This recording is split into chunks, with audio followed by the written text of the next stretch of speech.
नमस्कार, CSK news में आपका स्वागत है। तो दोस्तों, आज हो गया है 11 जुलाई, जो फटाफट ब्रेकिंग न्यूज़ निकल के आ रही है। एक करके जानेंगे दोस्तों। बड़ी खबर निकल के आ रही है जम्मू कश्मीर से, जहां पर आपको बता दें अनंतनाग में सुरक्षा बलों और आतंकियों के बीच मुठभेड़, 3 आतंकी ढेर बताए जा रहे हैं। जी हाँ, बड़ी खबर, सेना का जबरदस्त तांडव। भी दूसरी बड़ी अपडेट बताएंगे, चीन का पूरी तरीके से बहिष्कार हुआ है।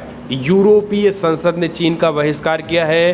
2022 शीतकालीन ओलंपिक का बहिष्कार करेंगे यूरोपीय देश। 27 देशों ने चीन पे लगाया प्रतिबंध।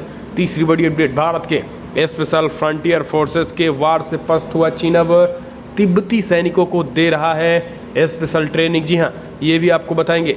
चौथी बड़ी अपडेट निकल के आ रही है। तो दोस्तों, यूपी में ब्लॉक प्रमुख चुनाव के मतदान में भारतीय जनता पार्टी की 500 से ज़्यादा सीटों पर जीत दर्ज हुई। 600 के करीब सीटों पर जीत दर्ज हो रही है।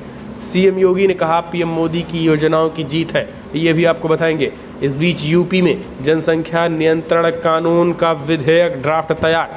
2 से ज़्यादा बच्चे होने पर नहीं मिलेगा इन सुविधाओं का लाभ। जी हाँ, तो एक एक करके जानेंगे। जहाँ पर एफएटीएफ की ग्रे लिस्ट में रहने के बावजूद आतंकियों पर एक्शन नहीं ले रहा पाकिस्तान के आतंक को पूरी तरीके से लगी फटकार। जी हाँ, ब्लैक लिस्टेड होने की कगार पे। तो एक एक करके खबरें जानेंगे, लेकिन उससे पहले एक छोटा सा निवेदन, अगर आपने चैनल को अभी तक सब्सक्राइब नहीं किया है तो चैनल को सब्सक्राइब करें। और अगर आप भी मानते हैं कि मोदी के नेतृत्व में देश चीन और पाकिस्तान को मुंहतोड़ और करारा जवाब देगा, तो इस वीडियो को लाइक करके अपना समर्थन दर्ज किया। दरअसल पहली बड़ी अपडेट निकल के आ रही है। फिलहाल जम्मू कश्मीर में अनंतनाग में सुरक्षा बलों और आतंकियों के बीच मुठभेड़ में सेना का जबरदस्त एक्शन, 3 आतंकियों को ढेर कर दिया है। जम्मू और कश्मीर में के अनंतनाग जिले के कवारी गांव इलाके में सुरक्षा बलों के साथ हुई मुठभेड़ में 3 आतंकी ढेर कर दिए गए हैं। आतंकियों ने पुलिस और सीआरपीएफ के जवानों को निशाना बनाकर हमला बोला था, जिसके बाद सुरक्षा बलों ने जवाबी कार्रवाई में शनिवार को आतंकियों को मार गिराया है। तीनों हाल ही में एक आतंकी संगठन में शामिल हुए थे। दरअसल सुरक्षा बलों को इनपुट मिला था कि एक गांव में आतंकियों को देखा गया है। जब जम्मू कश्मीर की पुलिस और central reserve police force CRPF के जवानों ने गांव में दस्तक दी, तभी आतंकियों ने उन्हें निशाना बनाकर फायरिंग शुरू कर दी थी। दोपहर से शुरू हुए इस मुठभेड़ में आतंकियों ने जवानों ने ढेर कर दिया है। लगातार फायरिंग और सुरक्षा बलों ने भी जवाबी कार्रवाई शुरू कर दी। आतंकी इसे छिपे थे जो सीधे तौर पर जवानों को नज़र नहीं आ रहे थे। लगातार चली गोलीबारी के बीच सुरक्षा बलों ने आतंकियों को ट्रैक करते हुए मार गिराया था। सुरक्षा बलों के जवान आसपास के इलाकों में भी आतंकियों की तलाशी तेज कर दिए थे। घटनास्थल के नज़दीक इलाकों में सुरक्षा बलों की टीम पहुंची और आतंकियों की तलाशी भी की है। अगली अपडेट लेते हैं। यूरोप का चीन को बड़ा झटका। बीजिंग 2022 शीतकालीन ओलंपिक का बहिष्कार करेगा यूरोपीय देश। कई सांसदों ने तो चीन के अधिकारियों पे प्रतिबंध का भी ऐलान कर दिया है। तो ये अपने आप में चीन का अब तक का बड़ा झटका। 27 देशों ने चीन पे पूरी तरीके से प्रतिबंध लगाने की मांग कर दी है। दरअसल आपको बता दें, चीन में होने वाले 2022 शीतकालीन सत्र खेलों की मेज़बानी कर रहा है। इसका आयोजन बीजिंग में किया जाएगा, लेकिन यूरोपीय संसद ने चीन को बड़ा झटका देते हुए इसका बहिष्कार करने की घोषणा कर दी है। दरअसल सांसदों ने कहा है कि चीन में मानवाधिकारों के हनन के चलते हमें बीजिंग 2022 शीतकालीन ओलंपिक में हिस्सा नहीं लेना चाहिए। यूरोपीय संसदों का इशारा उइगर मुसलमानों के साथ चीन के व्यवहार की तरफ भी था। दरअसल यूरोपीय संसद ने हांगकांग के सरकारी अधिकारियों पर प्रतिबंध लगाए जाने वाला प्रस्ताव भी पारित कर दिया है। तो ये बड़ी खबर निकल के आ रही है। दरअसल यूरोपीय देशों में 27 देश हैं और ये सारे के सारे देश चीन के उन अधिकारियों पर प्रतिबंध लगाने का भी ऐलान कर दिया है जो चीन की सेना से सटे हैं। सांसदों ने कहा है कि चीन के साथ प्रत्यर्पण संधि को तुरंत खत्म करना चाहिए और बीजिंग ओलंपिक का डिप्लोमेटिक बायकॉट करना चाहिए। यूरोपीय संसद के चीन प्रतिनिधि मंडल के अध्यक्ष जर्मनी के रेहनई वार्ड ने प्रस्ताव पेश कर दिया है। उन्होंने कहा है कि यूरोपीय संसद ने इन देशों पर आम सहमति जताई और यूरोप की सदस्य सरकारों से एक सख्त रुख अपनाने की अपील भी कर रहे हैं। दरअसल चीन ने इस पर कड़ा विरोध जताया है और चीन ने कहा है कि फ़िलहाल जिस तरीके से यूरोपीय संसद कर रही है ठीक नहीं है, क्योंकि ये सारा आंतरिक मसला है। हांगकांग के मसले, मानवाधिकार उल्लंघन के मसले, उइगर पे अत्याचार का जो मसला है, ये इसे अंदरूनी बताया है। चीन ने इसे अंदरूनी बताकर यूरोपीय संसद की आलोचना कर दी, जबकि यूरोपीय संसदों ने चीन के खिलाफ प्रस्ताव लाकर एक मास्टर स्ट्रोक खेल दिया है। और न केवल चीन का अंतर्राष्ट्रीय मंच पे बदनामी है, बल्कि चीन को एक करारा झटका और भी लगा है। दरअसल अमेरिका में जब पूर्व राष्ट्रपति डोनाल्ड ट्रंप थे तो डोनाल्ड ट्रंप और यूरोपीय देशों में बनती नहीं थी, जिसका फ़ायदा चीन उठाकर यूरोपीय देशों को अपने पाले में लाने की कोशिश कर रहा था। लेकिन अब यूरोपीय संसद ने चीन के खिलाफ जो ये प्रस्ताव लाया है, वो कहीं ना कहीं यूरोपीय संसद चीन के हाथों से बहुत दूर जा निकल चुके हैं और 27 देशों ने चीन पर जो ये ठोक दिया है, कहीं ना कहीं जुर्माना और ये बहिष्कार किया है, ये चीन के लिए करारा झटका है। अगली अपडेट लेते हैं। भारत के स्पेशल फ्रंटियर फोर्सेस के वार से पस्त हुआ चाइना अब तिब्बती सैनिकों को दे रहा स्पेशल ट्रेनिंग। जी हाँ दोस्तों, दरअसल भारत के साथ सीमा पर जारी तनाव के बीच अब चीन ने नई चाल चली है। चीन अब तिब्बती सैनिकों को ऊंचाई वाले स्थान पर युद्ध करने की खास ट्रेनिंग दे रहा है। कुछ रिपोर्ट्स में ये दावा किया गया है कि चीन अब तिब्बती सैनिकों की भर्ती कर रहा है। भर्ती के दौरान इन तिब्बती सैनिकों को कई तरीके की लॉयल्टी टेस्ट से भी गुजरना पड़ेगा। इसके तहत तिब्बती सैनिकों को चीनी भाषा सीखने के लिए कहा जा रहा है। चीन की कम्युनिस्ट पार्टी को सर्वोच्च मानने के लिए कहा जा रहा है। तिब्बती सैनिकों से ये भी कहा जा रहा है कि वो पार्टी के नियमों को सबसे ऊपर माने, फिर चाहे वो दलाई लामा ही क्यों ना हो। ये भी कहा जा रहा है कि प्रशिक्षण पूरा होने के बाद चीन इन तिब्बती सैनिकों को एलएसी पर तैनात कर सकता है। सवाल ये भी है कि क्या चीन इन तिब्बती सैनिकों का इस्तेमाल भारत के खिलाफ करेगा। दरअसल न्यूज एजेंसी ANI के सूत्रों ने बताया है कि फिलहाल चीन इंडियन स्पेशल फ्रंटियर फोर्स की नकल करने की कोशिश कर रहे हैं। बता दें आपको कि भारत के इस खास फोर्स में कई तिब्बती सैनिक हैं जिन्हें पहाड़ों पर लड़ाई लड़ने की बात हो गई है।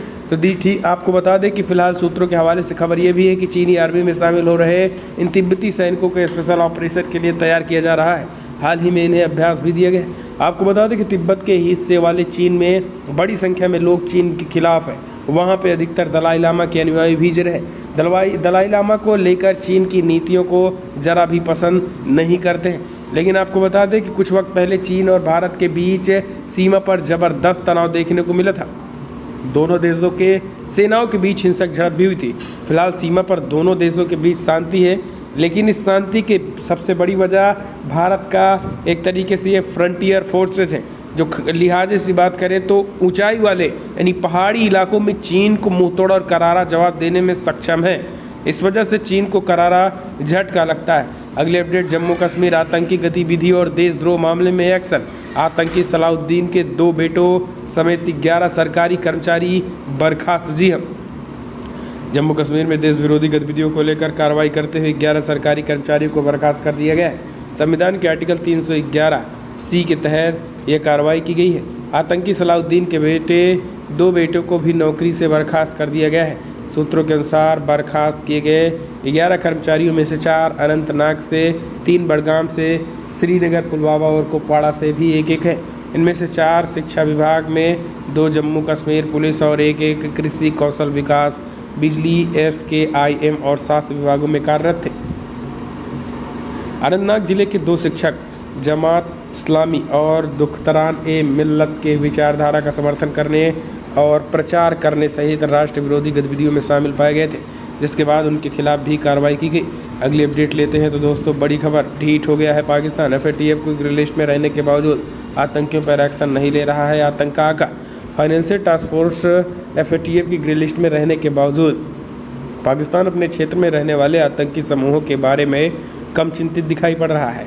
चीन आतंकवादी समूह के नेताओं और कमांडरों के खिलाफ पाकिस्तान को कार्रवाई करने की ज़रूरत है, और उसमें Afghan Taliban, Haqqani network, Lashkar-e-Taiba, LET, Jaish-e-Mohammed, Falah-e-Insaniyat foundation, al-Qaeda और इस्लामिक स्टेट शामिल हैं।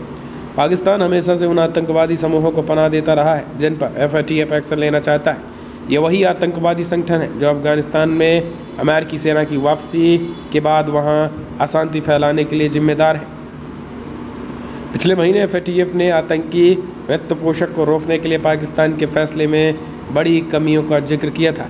FATF ने बैठक के अंत में कहा था कि FATF पाकिस्तान को प्रोत्साहित करता है वो जितनी जल्दी हो सके CFAT या आतंकवाद विरोधी वित्त पोषण से संबंधित आइटम को संबोधित करने के लिए काम जारी रखे।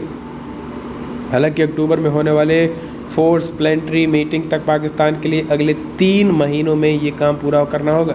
अगली अपडेट ले लेते हैं। तो दोस्तों बड़ी खबर निकल के आ रही है, जहां पर यूपी में मतदान के नतीजे है। लगभग 600 से ज़्यादा सीटों पर ब्लॉक प्रमुख के सीटों पर भारतीय जनता पार्टी का कब्जा। CM योगी ने जताई खुशी, कहा PM मोदी की योजनाओं का है ये परिणाम। यूपी में शनिवार को ब्लॉक प्रमुख के लिए हुए मतदान में चुनाव के नतीजे घोषित हुए, जहां पर 600 से ज़्यादा सीटों पर भारतीय जनता पार्टी ने जीत दर्ज की। जी हाँ, 850 के करीब सीटों में 600 से ज़्यादा सीटों पर भारतीय जनता पार्टी ने जीत दर्ज की है। इसके बाद CM योगी आदित्यनाथ ने इसे प्रधानमंत्री नरेंद्र मोदी की योजनाओं की जीत बताया है। CM योगी आदित्यनाथ ने कहा है कि ये तो भी ट्रेलर, 2022 पूरी पिक्चर बाकी है। 2022 में एक बार फिर से भारतीय जनता पार्टी की सरकार बनेगी। हम चलते हैं अगले अपडेट। जम्मू कश्मीर के बांदीपुरा में लश्कर तैयबा का आतंकवादी गिरफ्तार हुआ। दरअसल जम्मू कश्मीर के बांदीपुरा जिले में सुरक्षा बलों ने शुक्रवार को लश्कर तैयबा LET के आतंकवादी को गिरफ्तार किया, हमने आपको बताया। इस बीच चलते हैं अगली अपडेट। यूपी जनसंख्या विधेयक 2021 का ड्राफ्ट तैयार। 2 से ज़्यादा बच्चे होने पर नहीं मिलेगा इन सुविधाओं का लाभ। जी हाँ, दरअसल यूपी में जनसंख्या विधेयक 2021 का ड्राफ्ट तैयार कर लिया गया है। राज्य विधि आयोग जल्द ही इसे अंतिम रूप देने के बाद राज्य सरकार को सौंपेगा। इसके तहत जिनके पास 2 से ज़्यादा बच्चे होंगे वे न तो सरकारी नौकरी कर पाएंगे और ना ही चुनाव लड़ पाएंगे। आपको बता दें कि आयोग ने ड्राफ्ट को सरकारी वेबसाइट पर अपलोड कर दिया है। साथ ही 19 जुलाई तक जनता से राय मांगी है। इस ड्राफ्ट को ऐसे समय पेश किया गया है जब यूपी में 11 जुलाई को मुख्यमंत्री योगी आदित्यनाथ नई जनसंख्या नीति 2021 और से 30 तक जारी करेंगे। गौरतलब है कि राज्य विधि आयोग ने ये ड्राफ्ट खुद तैयार किया है और इस ड्राफ्ट को तैयार करने के सरकारी आदेश नहीं है। यूपी राज्य विधि आयोग के प्रस्ताव के मुताबिक 2 से ज़्यादा बच्चों के माता पिता सरकारी नौकरी का आवेदन नहीं कर पाएंगे, प्रमोशन का मौका नहीं मिल पाएगा, 77 सरकारी योजनाओं व अनुदान का लाभ भी नहीं मिलेगा। साथ ही स्थानीय निकाय चुनाव नहीं लड़ने समेत कई तरीके के प्रतिबंध लगाने की सिफारिश की गई है। अगली अपडेट लेते हैं। तो दोस्तों बड़ी खबर निकल के आ रही है, आपको बता दें जनसंख्या नियंत्रण नीति कानून बनाने के लिए राज्यसभा में बिल पेश। 2 से ज़्यादा बच्चे होने पर कई अधिकार खत्म करने की सिफारिश। देश भर में कठोर जनसंख्या नीति लाने के लिए राज्यसभा में भाजपा के 3 सांसदों ने एक प्राइवेट मेंबर बिल पेश किया है। भाजपा सांसद सुब्रमण्यम स्वामी, हरनाथ सिंह यादव और अनिल अग्रवाल द्वारा पेश किए गए इस बिल में एक बच्चा नीति को प्रोत्साहित करने के कई प्रावधान किए जाने का सुझाव दिया गया है। वहीं 2 से ज़्यादा बच्चा पैदा करने पर सरकारी नौकरी छीनने और मतदान करने, चुनाव लड़ने और राजनीतिक पार्टी बनाने के अधिकार को समाप्त कर देने की बात भी कही गई है। अगर सभापति से अनुमति मिलती है तो इस बार बिल पर संसद के इसी सत्र में चर्चा हो सकती है। उधर यूपी के मुख्यमंत्री योगी आदित्यनाथ भी 11 जुलाई को प्रदेश में जनसंख्या नीति घोषित करने वाले हैं। यूपी में चुनाव को देखते हुए इस मुद्दे पर संसद से लेकर सड़क तक राजनीति गरमाने का भी आसार है। अगली अपडेट लेते हैं। तो दोस्तों बड़ी खबर निकल के आ रही है, JDU ने मुसलमान समझ बनाया मंत्री, अब कहने लगे मैं तो हिंदू राजपूत। दरअसल बिहार सरकार के अल्पसंख्यक मामले के मंत्री जमा खान का कहना है कि उनके पूर्वज हिंदू राजपूत थे। नेता ने धर्म परिवर्तन के मुद्दे पर कहा है कि आप भी जानते हैं कि कोई भी किसी का भी जबरन धर्म परिवर्तन नहीं करा सकता। नेता कहते हैं कि धर्म परिवर्तन प्यार से किसी को समझा कर किया जा सकता है। नेता अपना ही उदाहरण देने लगे कि वे राजपूत थे, उनके पूर्वज ने इस्लाम स्वीकार किया था, इसलिए आज वे मुसलमान हैं। उन्होंने कहा है कि अगर कोई अपनी मर्जी से मजहब बदलना चाहता है तो कोई बुराई नहीं है। उदाहरण देते हुए उन्होंने कहा है कि उनके परिवार में आज भी कई लोग हिंदू हैं जिनसे वे मिलते हैं और अच्छे रिश्ते हैं। उन्होंने कहा है कि वे एक राजपूत परिवार से, उनके दादा परदादा राजपूत थे, लेकिन तब उसके बाद उन्होंने मुसलमान धर्म अपनाया था, तो अब वो मुसलमान हैं। अब इस तरीके की बात कहें और इस बात को स्वीकार कर रहे हैं। इस तरीके के भी लोग हम चलते हैं, अगले अपडेट लेते हैं। तो दोस्तों बड़ी खबर निकल के आ रही, यूपी में CM योगी आदित्यनाथ का ताबड़तोड़ एक्शन होने वाला है भोजपुरी इंडस्ट्री में। जी हाँ, दरअसल आपको बता दें CM योगी आदित्यनाथ का एक्शन होगा खास करके अश्लीलता पर। माना जा रहा है कि अश्लीलता फैलाने वाले खास उन वेब सीरीजों को पूरी तरीके से यूपी में बैन करने की बात की जा रही है और इसके साथ उनके एक अलग प्रावधान भी लाया जाएगा। इसको लेकर राजू श्रीवास्तव ने मुख्यमंत्री योगी आदित्यनाथ से बातचीत भी की और कहा है कि भोजपुरी में जिस तरीके से अश्लीलता फैल रही है उस पर कोई कड़ा एक्शन लें और सीएम माना जा रहा है कि विधानसभा में कोई विधेयक भी इसके खिलाफ भी पारित हो सकता है और इसके खिलाफ एक्शन लेने की तैयारी सरकार कर रही है। तो दोस्तों फिलहाल बड़ी खबर बता रही है, लेकिन अगर आपको वीडियो पसंद आया तो लाइक करें, शेयर करें, कमेंट के माध्यम से आप अपनी राय देना ना भूलें। इस वीडियो में इतना ही। जय हिंद, वंदे मातरम।